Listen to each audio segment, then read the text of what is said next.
Hey, what's up you guys, XD here, back again with another video. Thank you for clicking on this video. I am not going to waste your time. Today I am back with some tips that I want to share with you that are going to help your workflow in FL Studio, because FL Studio is so good that it makes everything so easy for us in music production.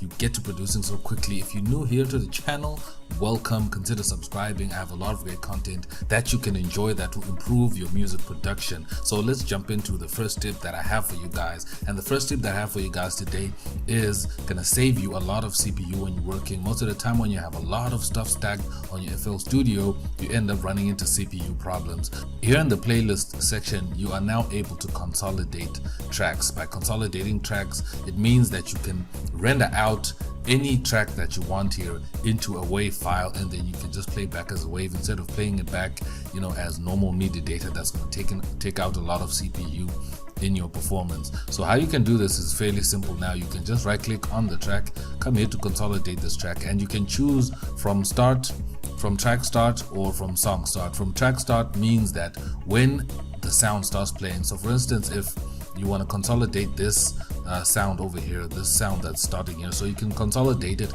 immediately right here where it's starting, instead of consolidating the wave to start from all the way from track start, which is back here.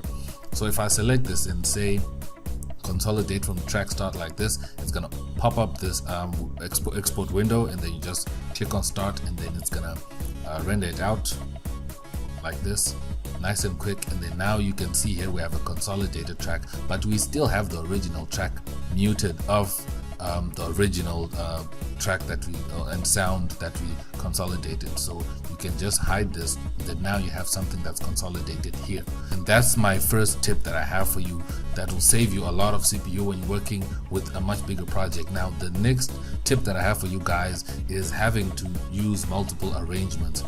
Most of the time when we're creating house music, we want to have different versions of the same song. You can have an original mix, you can have a remix, you can have a vocal mix, and you can also have a radio edit as well. So you don't want to now have multiple saves when you're trying to do this. You can easily do this in your arrangement setting by having different arrangements. How you can do this is you come here to arrangement and you just click here, and you can clone that arrangement and you can rename it to, let's say, remix, and then you press the tick icon, and then you're gonna save it. So you can now change anything. Like if I can delete these here, and maybe I can move this back here and change stuff, and then this will be a different arrangement, and then I can just quickly go back to my default arrangement, and then my arrangement will be there. So now you don't have to create multiple saves, but you can just do this in the arrangement so that you can A and B and back and forth, or maybe you have ideas of arrangement that you want to try out, but without losing your original idea or having to undo or create a new save. This is the easiest way that you can do this. It will save you a lot of time, and I feel like it's really important to know. Now the next thing I have is an autosave feature that a lot of people don't utilize correctly. Now when you go here to options and you go to file settings, you have a backup autosave feature that you have over here. I usually have it set to frequently every 5 minutes and before risky operations, because a lot of things can happen in 5 minutes. You can tweak a lot of stuff in that 5 minutes, you know, and you will lose all that data because your FLP can get corrupt, your PC can just crash, or anything can happen.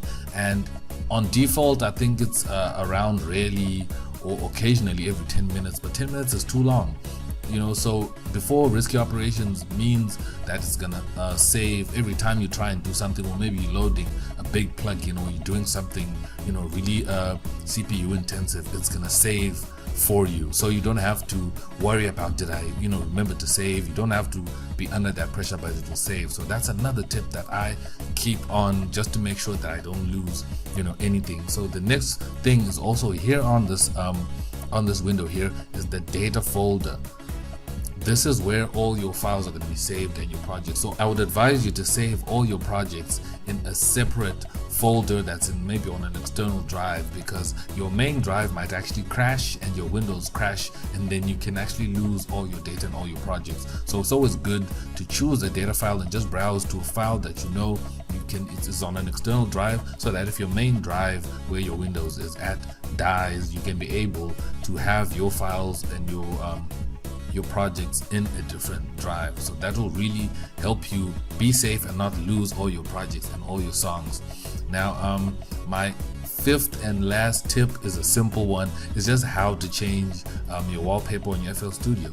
Like as you can see, mine here is a different wallpaper. I have a wallpaper of Mandela here. I'm going to show you how you can easily change this. This will help you just aesthetically, get something that will inspire you. I know some people like, branding. You can have your own brand here. If you make your own videos, or you just, want to have some style in your workflow, you can just change this. You come here to view, and you come here on background, and you can click on set image wallpaper, and you can just browse and add any different wallpaper that you want to add to your FL Studio, and then it's just gonna add it over here just like that. Boom, you now have a wallpaper. So you can just choose which wallpaper you like. So that's it for my 5 tips, guys. I hope you enjoyed them. If you do, leave a like down below, subscribe if you're new here. I'm gonna check you guys out in my next video. Thanks so much for watching. I'm X and I'm out.